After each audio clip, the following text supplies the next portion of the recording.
Pergantian pelatih di timnas Indonesia ke tangan Patrick Kluivert membawa angin segar sekaligus membuka babak baru bagi sejumlah pemain yang sebelumnya kehilangan tempat di skuad Garuda. Ex-striker timnas Belanda itu akan tiba di Indonesia akhir pekan mendatang dan penunjukannya sebagai nahkoda baru menghadirkan harapan bagi pemain-pemain yang sebelumnya terpinggirkan oleh Sinteyong. Beda pelatih, beda racikan. Begitulah kenyataan yang sering terjadi dalam sepak bola. Pemain yang menjadi andalan selama 5 tahun terakhir mungkin harus berjuang keras untuk masuk ke dalam skema Kluivert, sementara mereka yang sebelumnya kalah bersaing juga punya peluang besar untuk kembali mengenakan jersey merah putih. Beberapa pemain timnas Indonesia kini memiliki kans untuk kembali memperkuat timnas Indonesia di era Patrick Kluivert. Elkan Bagot menjadi salah satu pemain yang paling akrab dengan skuad Garuda sejak 2020, atau tepat ketika Sinteyong mulai membentuk pondasi tim. Bek tengah ini kerap menjadi andalan bersama dengan Jordi Amat, Rizky Ridho, dan Sandy Walsh. Namun, masa-masa indah itu tak berlangsung lama. Pada Mei 2024, Elkan tak lagi dipanggil ke timnas Indonesia. Bukan karena hadirnya nama-nama seperti Jay Itzes, Matt Hilhers, ataupun Kevin Dix, tetapi ada kabar yang menyebutkan tindakan indisipliner menjadi alasan utama. Meski demikian, Elkan masih punya harapan untuk kembali. Apabila ia tampil reguler dan konsisten bersama dengan klubnya Blackpool FC, pemain bertinggi badan 194 cm ini bisa menjadi bagian penting dari lini pertahanan baru yang diracik oleh Kluivert, terutama karena ia belum pernah merasakan bermain bersama dengan tandem-tandem barunya seperti Jay Itzes dan Matt Hilhers.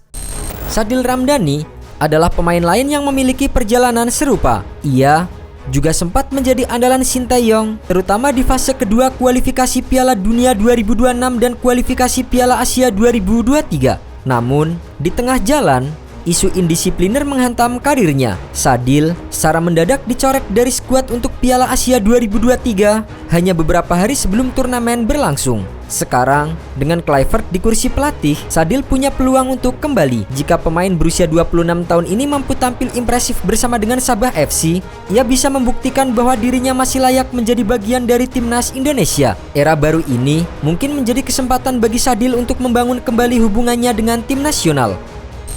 Berbeda dengan Elkan dan Sadil, Rahmat Irianto atau Rian tidak mengidap isu indisipliner. Namun, kehadiran pemain-pemain baru seperti Ivar Janner dan Sandy Walsh membuatnya tersingkir dari skuad utama. Meski begitu, kemampuan serba bisa Rian untuk bermain sebagai gelandang bertahan, bek kanan ataupun bek tengah bisa menjadi aset berharga bagi Patrick Kluivert.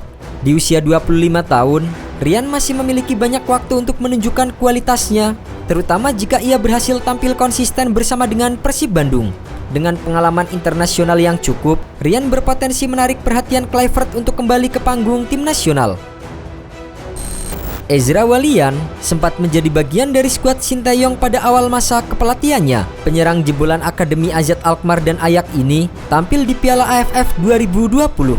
Tetapi setelah itu, namanya menghilang dari radar timnas Indonesia. Lini depan yang penuh dengan persaingan membuat Ezra sulit untuk mendapatkan tempat. Namun, dengan Kluivert sebagai pelatih baru, Ezra memiliki peluang untuk kembali. Latar belakangnya sebagai pemain jebolan sepak bola Belanda bisa menjadi nilai tambah. Jika Kluivert mencari pemain yang memiliki pengalaman dan teknis khas Eropa, Ezra bisa menjadi opsi menarik untuk memperkuat lini serang Garuda. Nama Stefano Lillipali hampir selalu berada di bawah bayang-bayang ketidaksesuaian gaya bermain dengan Sinteyong. Pemain yang akrab disapa Vano ini baru mendapatkan panggilan dari Sinteyong pada Mei 2022 dan setelah itu hanya tampil di beberapa laga, termasuk kualifikasi Piala Asia 2023. Meski usianya menginjak 35 tahun pada Januari 2025, Vano masih memiliki kemampuan untuk bersaing. Dengan pengalaman internasionalnya, ia bisa menjadi salah satu pilihan Kluivert untuk memberikan stabilitas dan kreativitas di lini tengah. Namun, Vano harus membuktikan bahwa ia masih mampu bersaing di level tertinggi. Era Patrick Kluivert di timnas Indonesia menghadirkan lembaran baru yang penuh dengan harapan. Pemain-pemain yang sempat tersisih kini memiliki peluang yang kembali bersinar. Apakah mereka mampu memanfaatkan kesempatan ini? Hanya waktu yang akan menjawab.